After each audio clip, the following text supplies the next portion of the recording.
출애굽기 4장 3절에서 9절입니다. 주님께서 말씀하셨다. 그것을 땅에 던져보아라. 모세가 지팡이를 땅에 던지니 그것이 뱀이 되었다. 모세가 그 앞에서 피하니 주님께서 모세에게 말씀하셨다. 너의 손을 내밀어서 그 꼬리를 잡아라. 모세가 손을 내밀어서 꼬리를 잡으니 그것이 그의 손에서 도로 지팡이가 되었다. 주님께서 말씀하셨다. 내가 이렇게 해서 이적을 보여주면 주 너희 조상의 하나님 곧 아브라함의 하나님 이삭의 하나님 야곱의 하나님이 너희에게 나타난 것을 믿을 것이다. 주님께서 또 그에게 말씀하셨다. 너의 손을 품에 넣어보아라. 그래서 모세가 손을 품에 넣었다가 꺼내어서 보니 그 손에 악성 피부병이 들어서 마치 흰 눈이 덮인 것 같았다. 주님께서 너의 손을 품에 다시 넣어보아라 하고 말씀하셨다. 그가 손을 다시 품에 넣었다가 꺼내어서 보니 손에 살이 본래대로 돌아와 있었다. 그들이 내가 하는 말도 믿지 않고 첫 번째 이적의 표징도 받아들이지 않더라도 두 번째 이적의 표징은 믿을 것이다. 그들이 이 두 이적도 믿지 않고 너의 말도 믿지 않으면 너는 나일 강에서 물을 퍼다가 마른 땅에 부어라. 그러면 나일 강에서 퍼온 물이 마른 땅에서 피가 될 것이다. 아멘. 하나님은 모세에게 내가 손에 가지고 있는 것이 무엇이냐라고 2절에 말씀하셨습니다. 사람 몸 중에서 가장 따뜻해야 할 곳은 발입니다. 발이 따뜻하려면 온돌 난방이어야 합니다. 우리 교회당처럼 히터를 틀면 하체는 춥고 위만 데웁니다. 발이 시렵습니다. 건강에 나쁩니다.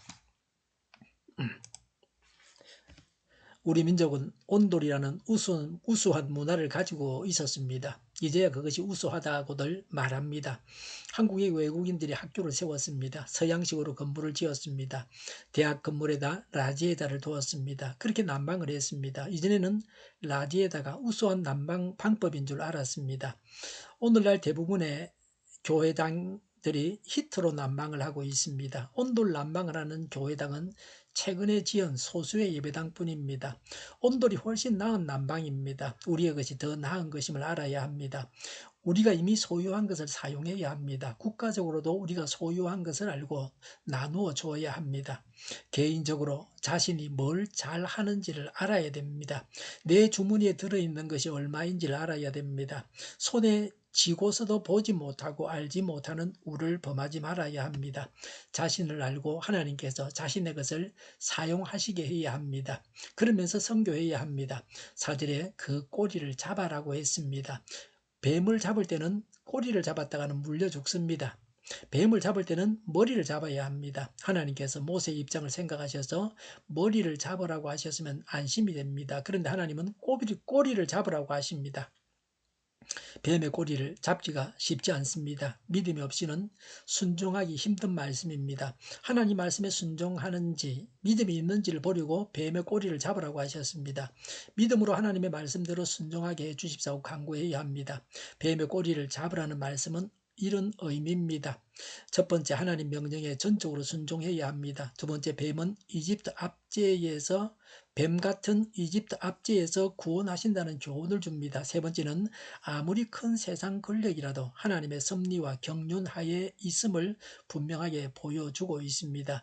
7절에 손을 품에 넣으니 악성 피부병에 걸려 눈이 마치 흰 눈이 덮인 것 같았습니다. 다시 품에 넣었더니 본래대로 되었습니다. 모세가 품에 넣은 손이 한센시 병에 걸렸다가 나았다가 했습니다. 흰색 문둥병은 가장 치명적인 문둥병의 한 정세입니다. 이 병은 불치병입니다. 지금도 마찬가지입니다. 그런 병에 걸렸다가 나았다가 했습니다. 하나님의 전능하신 능력을 보여주고 있습니다. 이스라엘의 상태가 문둥병자였습니다. 최악의 상태였습니다. 완전 밑바닥까지 내려갔습니다. 절망의 깊은 밤 후에는 밝은 아침이 오게 되어 있습니다. 밑으로 내려가는 것을 두려워하지 말아야 합니다. 9절에 나일 강에 물을 퍼서 마른 땅에 부으면 피가 될 것이라고 하셨습니다. 물이 피가 되게 하셨습니다. 물은 물이고 피는 피입니다. 물이 피가 되면 피는 물보다 진하다는 물이라는 말이 무용지물입니다. 하나님은 물이 포도주가 되게 하셨습니다. 예수님께서 메시아이신 것을 드러내는 표적이었습니다. 물이나 피는 다 귀중한 것입니다. 생명체의 몸에 피가 없으면 죽습니다. 물이 없으면 식물까지 포함해서 모든 생명체가 죽습니다. 물도 있어야 되고 피도 있어야 합니다. 물이 다 피가 되거나 피가 다 물이 되면 끔찍한 재앙입니다. 모든 것이 자기 자리를 지키고 있어야 합니다. 나는 나의 자리를 지키고 있습니까? 이스라엘 백성들을 위해서는 세 가지 기적을 준비하셨습니다. 이런 기적은 적을수록 좋습니다. 이집트 바로를 위해서는 10가지를 준비하셨습니다. 메뉴가 10가지나 좋은 것이 아닙니다. 식사할 때는 여러 가지를 먹어야 됩니다. 잎채소, 뿌리채소를 여러 가지 조금씩 먹어야 합니다. 그래서 요새는 그런 식당에 가기를 좋아합니다. 그런데 기적은 여러 가지면 안 좋습니다. 믿음이 약할수록, 불신자일수록 기적은 많아지게 됩니다. 그게 재앙을 내리는 기적이기 때문에 많으면 완전히 망하게 합니다. 기적은 믿음을 얻게 하기 위한 방편입니다. 그냥 믿는 사람에게는 기적이 필요가 없습니다. 믿음 정진을 위해서 기적이 필요한 것입니다. 요한 웨슬리는 자신이 기도할 때 사람들이 쓰러지는 그런 것은 없기를 바란다고 늘 기도했습니다. 그런데 하나님은 그런 것이 없으면 어떻게 사람들이 믿겠느냐고 하셨습니다. 그냥 믿는 것이 좋습니다. 그러나 기적을 행해서라도 불신자가 믿게 해야 합니다. 그게 하나님의 뜻입니다.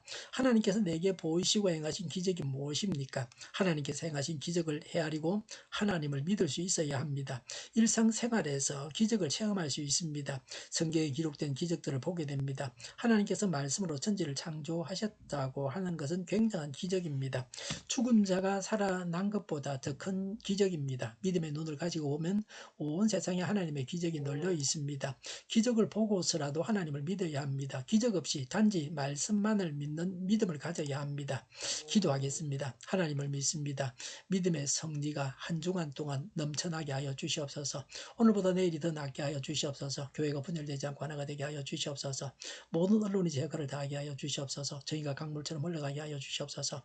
하나님을 대적하는 법을 만들지 않게 하시며 있어야 할 법을 폐기하지 않게 하여 주시옵소서.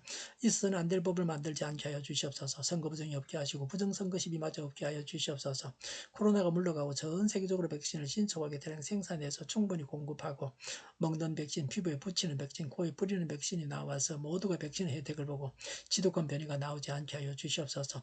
코로나로 돈을 번 제약회사들이 회계해서 치료제가 저렴해지고 오미크론 유행을 잘 이겨내고 갇힌 생활이 끝나게 하여 주시옵소서.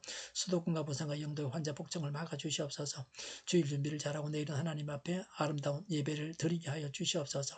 우리 통일교회가 만군은 집하게 하여 주시옵소서. 예수 이름으로 명하노니 모든 병만은 물러가고 몸의 모든 부분들은 온전하게 될지어다. 신유의 기적을 베푸셔서 지금도 저희의 질병을 고쳐주시옵소서. 코로나로 신음하는 모든 자들을 고치시고 온전케 하여 주시옵소서. 저희와 교회와 나라의 민족을 불쌍히 여겨 주시옵소서. 대선을 조장하시고 하나님의 뜻이 이루어지게 하시며 이 나라의 잘못된 모든 것들을 제거해서 온전케 하여 주시옵소서. 교회와 나라의 지도자 복을 허락하여 주시옵소서. 하나님께서 기뻐하시는 교회와 나라가 되게 하여 주시옵소서. 늘 맑은 공기를 마실 수 있게 하여 주시옵소서. 공부하는 성들에게 지혜를 더하셔서 앞서가게 하시며 합격의 영광을 누리게 하여 주시옵소서. 오늘도 하나님 안에서 차고 넘치는 삶, 복된 삶을 살게 하여 주시옵소서. 감사와 찬양을 주님께 돌려드리며 예수님의 이름으로 기도하옵나이다. 아멘.